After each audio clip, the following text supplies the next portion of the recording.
in, as we also ask our online viewers to send your questions, but also the in-person attendance. Professor Kilonzo. Thank you very much, Robert, and thank you, Professor Washington, for that question. I have provided a long response on the chat function, but as a way of just capturing. And let's just imagine, last week I was in Kigali and I went out to the market and I found Kenyans selling Maasai stuff on the market. If you cross over to Kenya, you will find people selling Congolese men and Ugandan men and women selling stuff on Kenyan market. So if it is possible for us to open up trade across the region and have exchange of goods and services across the region, don't we imagine that it is also possible to harmonize and to borrow across the countries in the area of higher education And so I think this is where IUCEA comes in. Somebody would argue and say that, higher education is not like, selling shoes or selling, vegetables or maize or whatever.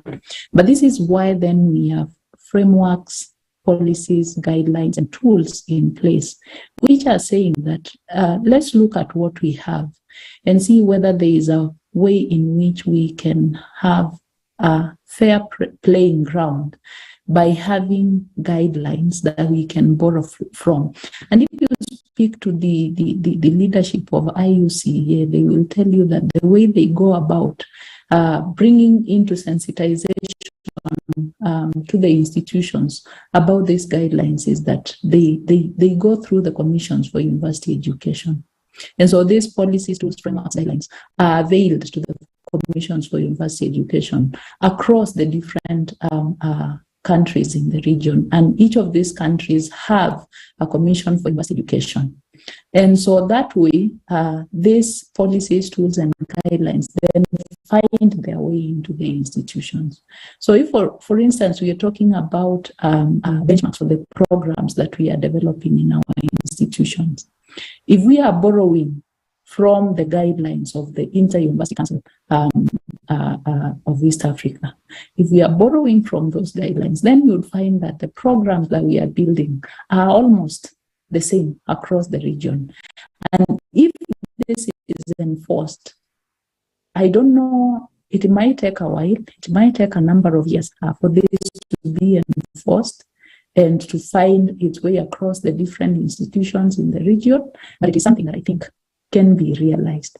And so I have given an example of a student doing,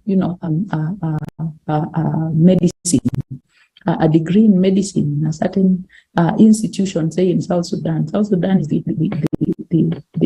latest entrant into the community. This student, if they want to come to Nairobi and experience what students in the School of Medicine in the University of Nairobi are doing, and the framework and the programs have used the same benchmarks, then that means there's a platform through which we are finding a common ground for higher education. So there are political differences, political ideologies, and that will never change because politics is politics. But I think when you're talking about a common region, a common higher education area, if the provisions are there, if the guidelines are there in place, I think it is possible. It's just a matter of political will. It is a matter of, enforcement, and this can happen. Thank you. Thank you very much, Robert. I think Professor Washington. Okay, you perhaps are living in darkness.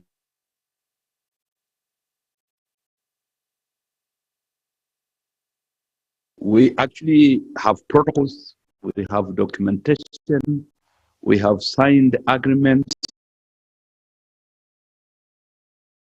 institutions across even linguistic barriers. You can move from an entity where your language of academic engagement was French, and you are moving to where it is English or where it is Germany, and you'll be accommodated.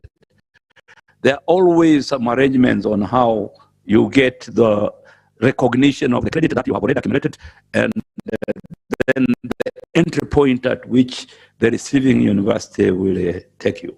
And that's what we agreed on as East Africans in Dar es Salaam. I don't remember exactly the year, but there must be people in this room who know the year, whether it was 2015 or thereabout. We met in Dar es Salaam under the auspices of the Inter-Invest Council and the summit. The presidents of East Africa received a report that they adopted and directed that this region now is a common higher education region, and they were already informed about the fact that they have come from countries with perhaps various arrangements as far as politics is concerned. But you will recall that part of the agenda of the East African community is actually to create even a political union.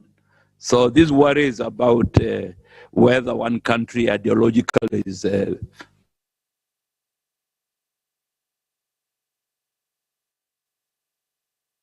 right now, we are not talking about those things. We are talking about progress and development and togetherness. And we are stronger if we can put our systems to work in tandem for the benefit of all the citizens of East Africa. Thank you. Thank you, both Professor Kilonzo and Professor Chacha, on reflecting on the question, which may also lead us to the bigger question of between policy and implementation, because there also seems to be very good policies and documented protocols. But the question is, how are these being consumed by the will-be benefactors or beneficiaries of these policies? But just to bring Dr. Marwa into the conversation, thank you for your presentation, and which basically focuses on not leaving anyone behind in an education that is sustainable. You have enumerated a number of categories of knowledge. And the question is, who controls then the creation of this knowledge, as a first question. And the second one, is it standardized? Because then if you go through the categories, some people will say this knowledge has not been tested, it hasn't gone through any clinical, if it is medical process, it hasn't gone through some clinical tests. How do we, as East Africa or as African, have control of knowledge creation and then also on standardization? Thank you very much for the good question. And my maybe expectation or what I can be able to say is that how can we be able to validate the knowledge and say that this knowledge is maybe acceptable or not, is that knowledge goes into different phases for it to be mature. It begins with a tacit knowledge, and then it goes to an explicit knowledge. So when it goes to a tacit knowledge, it means that this knowledge has not been validated. And then when it goes to a numbers of series and gets tested and acceptable, it transforms from tacit knowledge to explicit knowledge. So you'll find that what I was trying to say is that both of us do have that potential of knowledge creation, but at the same time also we may not have maybe a platform or maybe a place where we can be able to maybe validate this knowledge so that we can be able to contribute to the economy. You will find that the informal sectors, they engage into the various engagement and even including the knowledge production, they create businesses, but you'll find that due to the fact that they are not being accepted, they are not being given a chance to be accepted, or maybe they are to be, you find that most of those knowledge, they get wasted.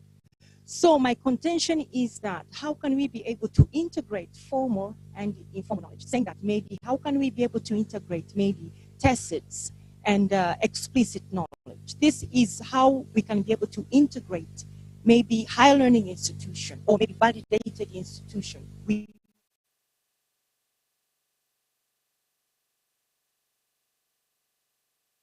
be able to embrace the informal sector, and you find that they'll be in the process of them being able to have accessibility and then at the same time opportunity to be validated. For example, I can give an example on maybe this traditional medicine. You find that there are many people that they have this potential insight or talent of coming up with insight to come up with this traditional medicine, and they do work to some extent. But now, how can you take it maybe to commercialize them? You find that maybe they cannot be acceptable because they have not gone through that legal process. But once they engage maybe with a higher learning institution or a research institution, they come together, you find that they can be able to have that accessibility or resources for them to validate that knowledge. And it can be able to create potential for them to engage now into that standardized or acceptable knowledge. So this is what I was trying to say, that we are wasting a lot of knowledge because maybe we don't have a mechanism to validate those knowledge. And then at the same time, I'm not saying that maybe we should really accept any type of knowledge without going a certain kind of process. But again, also we should have also that process of mechanism. And one of the proposals is to engage also with these research institutions or higher learning that they can be able maybe to nurture or to mentor until also those emerging or maybe produced. Mara, could we have any questions from the floor to Dr. Mara or Professor Kilonzo? After this, we are going to take a break, and we will be hearing from Professor Noll and his team on the work they have been doing in promoting internet connectivity in the community through partnership of industry, government, and academia. Yes, Professor wants to give some reflection. It's not a reflection. I think I just want to acknowledge the presenters, the two great ladies. And Dr. Maro, thank you very much. That is the kind of academic engagement I was brought in, reading a paper. And reading a paper with quite some informative phrases and sentences. Professor Kilonzo, keep going. You are doing a good job. So I think this underscores the fact that in East Africa, these men who always brag around should take note of your presence in the room and continue integrating all of us together, because the institutions we have nurtured and brought up have created that capacity, and we have a great future. Thank you. Dr. Gone? I have listened to Marwa's presentation and really liked it. You have told us many things, and at one point you were concerned about how we would promote productivity of education, formal education in the context of higher education, yeah? And you said at one point that we need to engage more with the community, and especially in the forms of education that take place in the community, which you specified as both formal and non-formal. And then you said we need to embrace the informal sector in many ways. We have to benefit from collective intelligence, co-creation and production, outreach and community-based research, okay? Team building, networking, and similar activities which engage the communities. Now, when you were responding to the first issue that was raised by Robert, I remember you said that it is possible to engage with the informal sector by looking at the kind of knowledge that is produced from that sector using that form of education, by validating that education, that knowledge. But now I am wondering, education that is produced in the informal sector is produced within a system that is separate from education that is produced, from knowledge that is produced in the formal sector. We all know, those of us who are in academia, in the formal sector, you begin by researching about something, you come up with the research question or a problem statement, you review literature, you apply certain theories, and then you go through research methodology using various research methods that your design will allow. Then you get knowledge that way. But in the informal sector, knowledge is received in very many ways, yeah, including intuition, including observation, including experience, right? Including magic, right? Forms of knowledge that you cannot put to the test and validate using scientific procedures, but they're knowledge nonetheless, isn't it? I am seeing two parallel knowledges produced using different procedures, validated using different procedures, and applied using different procedures. How will you reconcile this? Thank you. Thank you very much for the nice and very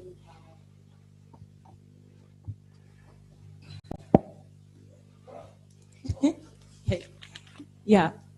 Thank you very much for the very good question, and then at the same time the question that trigger various ways for us to be able to think and strategize on how we can be able to really integrate these two separate ways of producing knowledge. Maybe I will try to respond to your question in this way. For example, in my institution where I work, we had also raised the same issue and the same question. Yeah. And then we say that, how can we be able, at least among the informal sector, whereby those knowledge are produced and we can at least maybe recognize, we can at least maybe tap potential from them. So for us as an institution of Nelson Mandela to say that, we will be able to tap those knowledges through innovations and through ideas. Yeah. When these ideas, that when we can listen to them, we can observe them, and then at the same time we can have deep, maybe listening or deep learning, we can be able to also have some way of maybe helping and supporting the informal sector. Yeah. So into that, we say that we will engage the informal sector, and it will be also validated into the acceptable standard when they have maybe a minimal viable product, and even if they don't have a minimal viable product, but if they have an idea which is potential, we can engage them, mentor them in forming a group. Now, forming a group meaning that we have expert and non-expert group of people, whereby the non-expert, they may produce the experiences that they have learned in the community, and then the expert will be there to listen to these experiences and convert them to that acceptable standard or process of inquiry. So this is the proposal that we are trying to maybe share with the various platforms, including various maybe higher learning institutions, on how can we be able to engage this informal sector. And currently, we are developing a model that is going to be published soon, and still we are collecting data. So I was hesitant to present because I could not have sufficient data to validate it. But I think once it's going to be validated and published, we will be able to share that tool, thinking that that tool is going now to engage the informal knowledge, and then at the same time also validate those various knowledge as much as maybe we don't care how they are produced, but once they are integrated into the formal process, they will have also potential for this informal sector to contribute to the society, to the economy. And another component is not only maybe validating the knowledge, but what we are trying is how can we also engage this informal sector so that also they can leverage their economic status. How can they also be able to earn? You have been able to give various examples. A person comes with an idea that works, but again, how can we also maybe access or engage this informal sector or a person whereby he has a very good potential idea, but he cannot recognize the IP. So we are thinking that by engaging with the informal sector, they can also have a benefit if we work in group. They can share those benefits like intellectual property rights, whereby in future, when maybe we sell these rights, they can also have a portion of their earning. And this also can be able also to leverage the economic income or whatever. So this is what we are trying to talk or think or imagine that there are possible solutions in the future. Okay.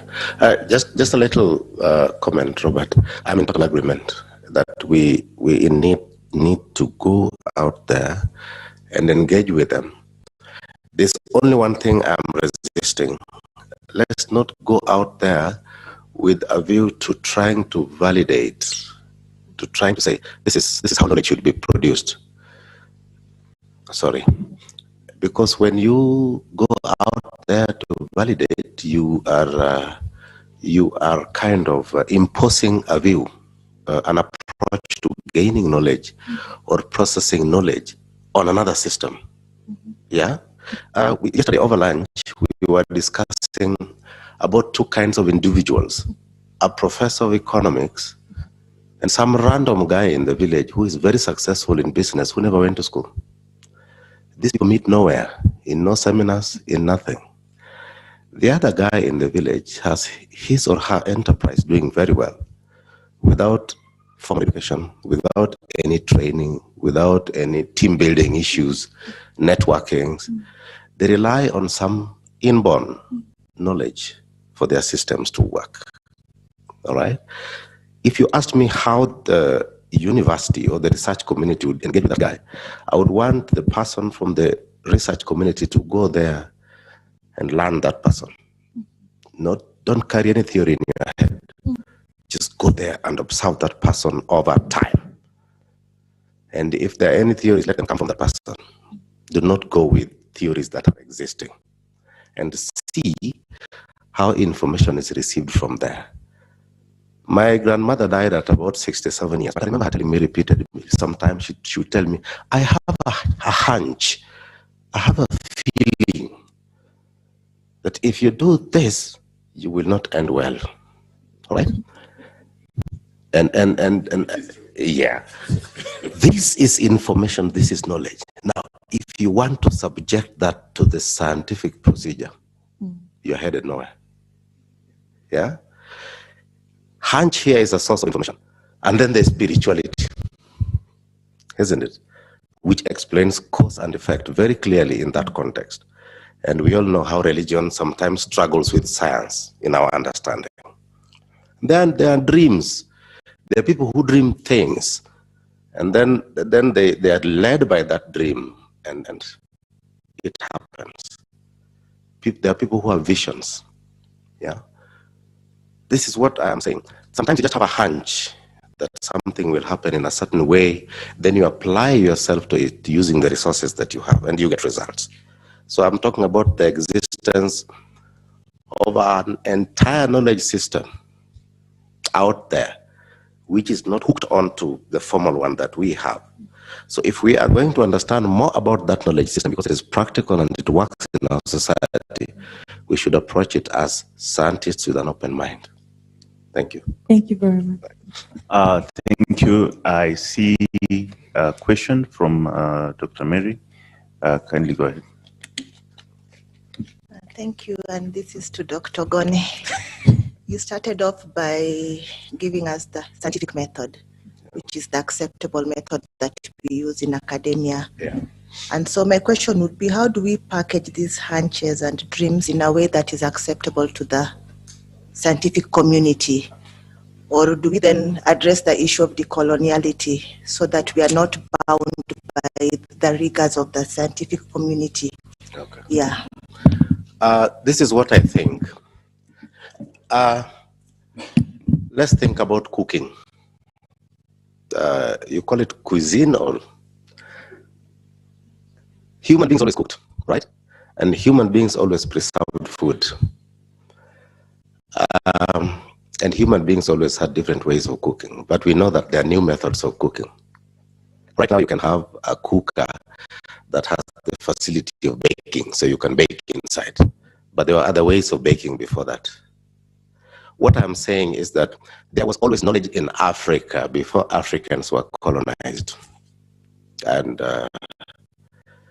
according to me, we do not have to subject that knowledge system to the rigors of the scientific method, which is universal as we know it now. This is my point.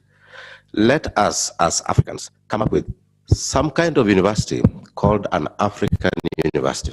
There's already some Pan-African university idea where knowledge is received in many ways. I want a situation whereby in citation, I want to express my thought without saying according to so and so. I want to say what I think, because I am a human being. I operate a brain, and my thinking is not connected with somebody else's thinking. This is my worldview, and I want it to be accepted. And what I am saying doesn't have to be said by somebody else in order for it to be something that I said. Yeah? Oral tradition is a way that we reference. Why is it that in the whole world oral tradition is not recognized? Now, right now, if you say, my uncle told me this, they'll tell you, where is it written? As if something has to be written in order for it to be knowledge. Yeah? So I am saying, let us not approach knowledge from the Occidental, Western view, American view, and see knowledge as, or if you like, the science of knowledge as coming from one worldview. There are very many people who are not as educated as we are, but they belong to this world. They live, they get sick, they don't even go to hospital sometimes, by the way. They eat very well, they don't give a damn about balanced diet, but they find their way and just live. I want a situation whereby the science we have learned should benefit us to recognize that there is an internal system which doesn't use this method that we use, but which works. You want to prove it? Look at dancing. Is there a common way of dancing in this world? People dance in different ways, isn't it? And there are some musics that you cannot dance to because you don't know how to dance to them. But there's some music that even if you're not moving at all, you feel like your internal organs are moving to it because it's natural to you. So I'm saying we have to come to a point where all knowledges will come up and all ways of knowing will come up without applying all these knowledges to one universal method. The world is not one thing. That's my point. Thank you, Dr. Gone. I'll invite Professor Kaseja and then Professor Chacha, and probably Dr. Marwa. This is a response to your very insightful presentation. The question we should ask is there a certain position or is there a certain jurisdiction that all solutions should come from, even as you reflect or you discuss, Professor Margaret? Yes, thank you, Dr. Marwa. That was very insightful, very provoking, I think, in the way you're presenting that view of how knowledge should be presented, should be interrogated. I think I tend to agree with Dr. Okone. Right now, the current conversation, for instance, in health is decolonizing health. There is a realization that when one is talking about health, is from a certain perspective that tends to be Western, the concept of health, the concept of how one should be healthy and how to treat ill health. So I think the thing we are grappling with is, from our own framework of thinking, how do we standardize knowledge? How do we say it is acceptable? To who? And then how will it be used? I know right now I have students that I'm supervising at the PhD level. And the question is, what is your model? What is your framework?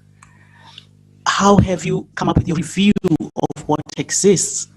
And it tends to cite other people who have done similar work, and the student is grappling to find new knowledge. But then they are brought back into a cocoon, into a framework to say, well, your research, how does it relate to other researches? And other researches tend to be from other countries. And this brings me back to our institutions. We don't have much funding for research. How do we overcome those challenges so that we have published papers that are really related to our context and which students can even refer to as they build new knowledge? So a challenge is, what is standardized knowledge? How should we go about it? Thank you. Thank you very much. I think we are back to very interesting conversation and discourse.